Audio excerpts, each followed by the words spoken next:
bifurije kugira icyumweru cyiza cyane. Amakuru yacu reka tubere mu gihugu cya Espagne cy'amakuru AC cyatubwira ati champion. Akaba rero ikipe ya Madrid iri butangire kudefanda igikombe cyayo uyu munsi kuri Anoeta saa 3 z'ijoro. Rero ikipe ya Real Madrid irakina n'ikipe ya Sociedad. Odegaard akaba rero umusore rero wenyine gusa ikipe ya Madrid yongeyemo, anako kandi David Silva biteguye ko agomba kuza kubagora ku ruhande rw'ikipe ya Sociedad.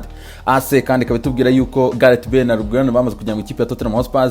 Bale akazambara nimero 9, hanyuma Reguilon akazambara nimero 3. Ikinyamakuru Marca kikaba kivuga ati champion bongeyemo Odegaard. Akaba rero ikipe ya Madrid iratangira idefanda igikombe cyayo kure ko yagitwara bwa kabiri kikurikiranya. Akaba rero kurwana kuri iki gikombe ikaba yarongeyemo Martin Odegaard wenyine gusa, niyo sura nshyashya iri mu ikipe ya Real Madrid. Ikinyamakuru Sport cyatubwira ati Barcelona iri tayari kwinjira muri La Liga. Akaba rero ikinyamakuru kibikura yuko iyi kipe yarayitsinze ikipe ya Elche igitego kimwe ku busa muri trofe ya Gampel. Akaba kandi ari nayo match ya nyuma ya pre-season.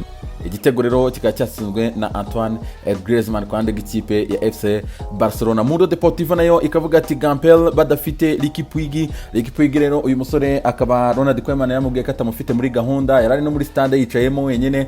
Ari nako rero iki cyamakuru gikomeza tubwira yuko ikipe ya Barcelona iri tayari rero gutangira shampiyona imeze neza cyane. Rero ari nako ikinyamakuru kitubwira ati ni match ya nyuma pre-season bari sharp bameze neza. Ari nako kandi man of the match Philippe Coutinho mu byukuri yateye umupira ku rwego hejuru cyane mu gihe Mirane Pjanic nawe yagaragaje urwego rwiza cyane ku minota ya mbere yahawe mu ikipe ya FC Barcelona. Mundo Deportivo kandi kabitubwira yuko Bartomeu ntatekereza na gatoya cyane ku bijyanye no kwegura malgré kuba abamambure b'ikipe ya Barcelona baratoye yuko bashaka amatora agaruka vuba. Mundo Deportivo kandi kagaruka ku mugabo uhabwa amahirwe yo kwegukana ikipe ya FC Barcelona nka president witwa Victor Font. Akaba yavuze ati Xavi niwe buye ry'ifatizo rya projet yacu mu ikipe ya FC Barcelona. Yavuze ko naramuka afashe ikipe ya Barcelona atsinze amatora nta kindi no guhita kubura baba Ronald Koeman agahita azana Xavi niwe agomba kubakiraho. Twekeje mu gihugu cy'Ubutaliyani, La Gazzetta dello Sport ikinyamakuru cyo ku mpapuro z'iroza kikaba kitubwira ati Vidal tayari yamaze kugera ku butaka yamanutse. Akaba rero Arturo Vidal uyu munsi aragira mu gihugu cy'Ubutaliyani kuri umugoroba, akaba afite test medicale hariya Imira. Uyu mugabo akaza gusinya amasezerano y'imyaka 2 n'ikipe ya Dome irava mu ikipe ya Barcelona, hanyuma agaciro ke kari kuri miliyoni 6 z'amayero n'ikipe ya Dome iri bumutange himukora mu ikipe ya FC Barcelona. Hanyuma Antonio Conte akaba yabyishimiye cyane kuko ibi ngibi byujuje inzozi yarotaga zo gutoza uyu mugabo Arturo Vidal mu ikipe ya Dome. La Gazzetta dello Sport ikinyamakuru cyo ku mpapuro z'iroza rero nk'uko abataliyani bakita ndetse ari nako gisa kikaba kitubwira yuko abataliyani bishimye cyane nyuma yuko guverinoma yabo yamaze kubemerera yuko nibura abafana 1000 bakinjira muri stade zose zo mu gihugu cy'Ubutaliyani, ariko Serie B na Serie C ntago zirimo, akaba ari Serie A gusa. La Gazzetta dello Sport kandi atubwira ati Pirlo arayoboye uyu munsi rero, akaba ikipe ya Juventus iratangira urugamba rwo kurwana kureba ko yatwara igikombe cya 10 kikurikiranya. Uyu munsi baratangira rero bakina na Sampdoria ya Claudio Ranieri. Akaba rero ari umunsi w'amateka kuri Andrea Pirlo kuko niwe match ya mbere mu buryo buri official muri Serie A agiye gukina atoza ikipe ya Juventus. Tutto Sport ikabishimangira ivuga ati Pirlo na Cristiano Ronaldo urugi rurakinguye kabisa, umuryango urakinguye rero gutangira shampiyona kuri uyu munsi. Akaba rero hari n'abafana 1000 bari tayari kurwana na Claudio Ranieri 245 z'i Kigali. Corriere dello Sport ikabigaruka kuri Miliki ndetse na Eden Dzeko. Kubera iki Miliki atajya mu ikipe ya AS Roma, hanyuma AS Roma ikarekura Eden Dzeko akajya mu ikipe ya Juventus. Ikibazo rero cy'intandaro nyamukuru cy'ikinyamakuru kikaba cyamaze kubishyira hanze nuko ikipe ya Napoli yamenyeshejwe n'ikipe ya AS Roma yuko bakagabanyije amafaranga bari kwaka kuri Arkadiusz Miliki. Napoli rero ku bucuruzi bwa Laurentis ntajya yinginga, yahise bavuga ati ndaguma n'ibyanjye namwe nimuceho. Ibi rero byahise biboloka Eden Dzeko ku buryo byanarangiye ejo ari ku kibuga cya Hellas Verona ubwo bananganyaga ubusa ku busa ntigeze abasha no kujya mu kibuga. Affaire suive. Twekeje mu gihugu cy'Ubwongereza, The Telegraph ikatubwira ati umunsi wa drama. Akaba rero ikipe ya Manchester United yatsinzwe n'ikipe ya Crystal Palace ibitego 3-1. Townsend ndetse na Zaha bakaba batumye Manchester United barabara cyane rero inababazwa cyane na penalty yaje gusubirwamo.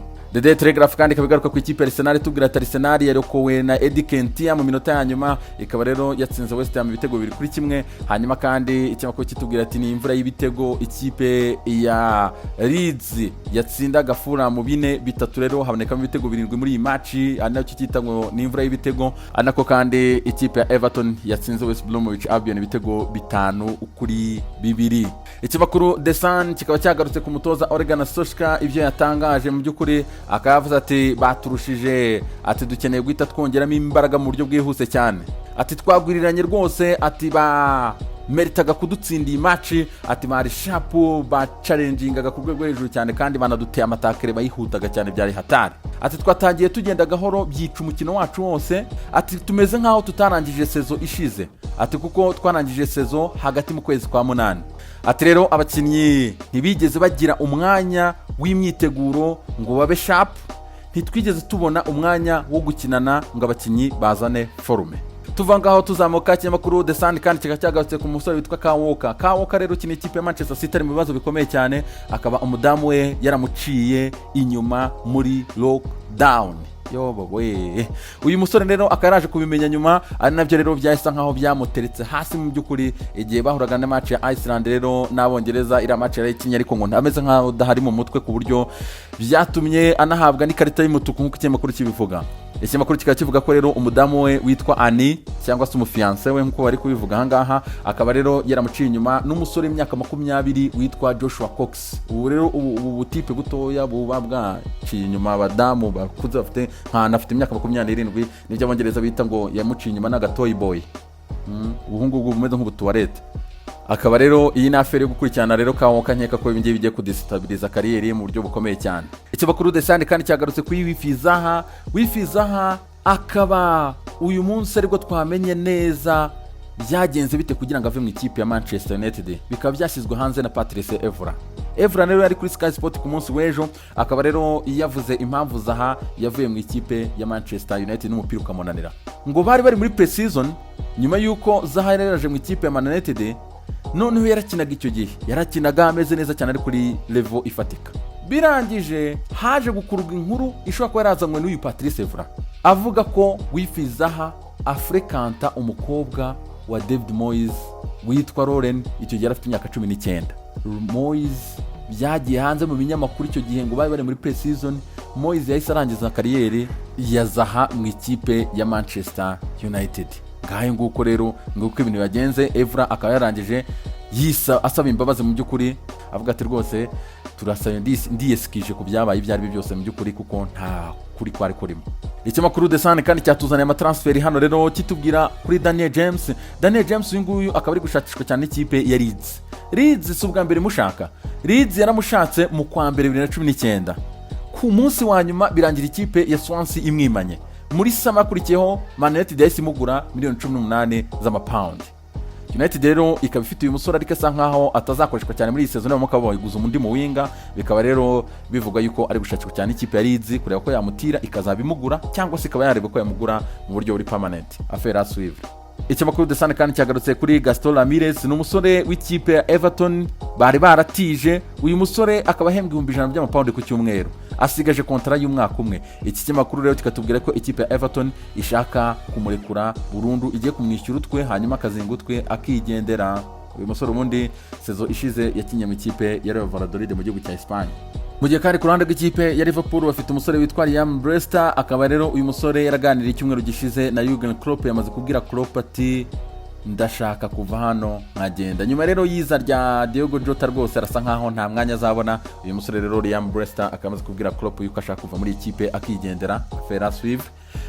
Umuzamu w'ikipe ya Manchester United yitwa Sergio Romeo nawe akaba ashaka kwigendera ava muri ikipe akagenda, nyuma yuko kuri match ya Sevilla Europa League bamuteretse hanze birarangira banatsinzwe. Yarakinaga ubundi irushanwa rya Europa bashyiramo De Gea, birangira babakubiswe bava mu irushanwa.